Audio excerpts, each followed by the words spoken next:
जय माता दी। तो दोस्तों, आज नवरात्र की द्वितीय तिथि है और आज माँ दुर्गा के देवी ब्रह्मचारिणी रूप की पूजा करने का विधान है। आइए ब्रह्मचारिणी के बारे में जानते हैं। माँ ब्रह्मचारिणी के दाहिने हाथ में माला और बाएं हाथ में कमंडल है। शास्त्रों में बताया गया है कि माँ दुर्गा ने पार्वती के रूप में पर्वतराज के यहाँ पुत्री बनकर जन्म लिया और महर्षि नारद के कहने पर अपने जीवन में भगवान महादेव को पति के रूप में पाने के लिए कठोर तपस्या की। हजारों वर्षों तक अपनी कठिन तपस्या के कारण ही इनका नाम तपस्याचारिणी या ब्रह्मचारिणी पड़ा। अपनी इस तपस्या की अवधि में इन्होंने कई वर्षों तक निराहार रहकर और अत्यंत कठिन तप से महादेव को प्रसन्न कर लिया। उनके इसी तप के प्रतीक के रूप में नवरात्र के दूसरे दिन इनके इसी रूप की पूजा की जाती है।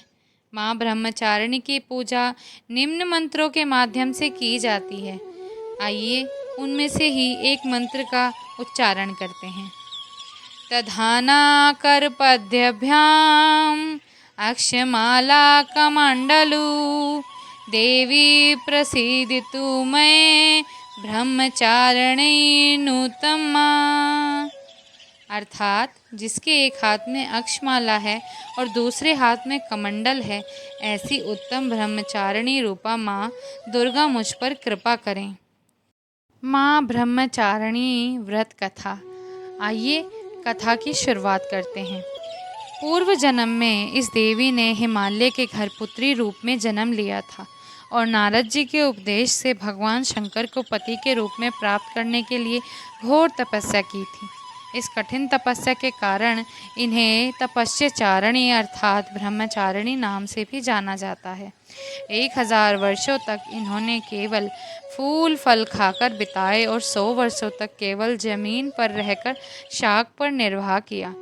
कुछ दिनों तक कठिन उपवास रखे और खुले आकाश के नीचे वर्षा और धूप के घोर कष्ट सहे।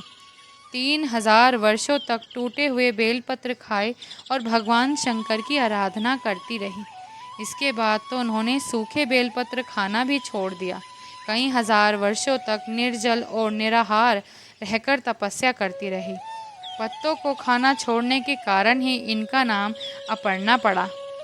कठिन तपस्या के कारण देवी का शरीर एकदम क्षीण हो गया था। देवता, ऋषि, सिद्धिगण, मुनि सभी ने ब्रह्मचारिणी की तपस्या को अभूतपूर्ण पुण्य कृत्य बताया, सराहना की और कहा, हे देवी, आज तक किसी ने इस तरह कठोर तपस्या नहीं की। यह तुम्ही से संभव थी। तुम्हारी मनोकामना परिपूर्ण होगी और भगवान चंद्रमौली शिवजी तुम्हें पति के रूप में प्राप्त होंगे। अब तपस्या छोड़कर घर लौट जाओ। जल्दी तुम्हारे पिता तुम्हें बुलाने आ रहे हैं। इस देवी की कथा का सार यही है कि जीवन के कठिन संघर्षों में भी मन विचलित नहीं होना चाहिए। माँ ब्रह्मचारिणी देवी की कृपा से सर्व सिद्धि प्राप्त होती है। दुर्गा पूजा के दूसरे दिन देवी के इसी स्वरूप की उपासना की जाती है। जय माँ देवी ब्रह्मचारिणी। तो दोस्तों, आज हम ब्रह्मचारिणी देवी की कथा के साथ आपके सम्मुख उपस्थित थे। कल फिर आपसे मिलते हैं माँ के तीसरे स्वरूप माँ चंद्रघंटा की कथा के साथ। तब तक के लिए जय माता दी।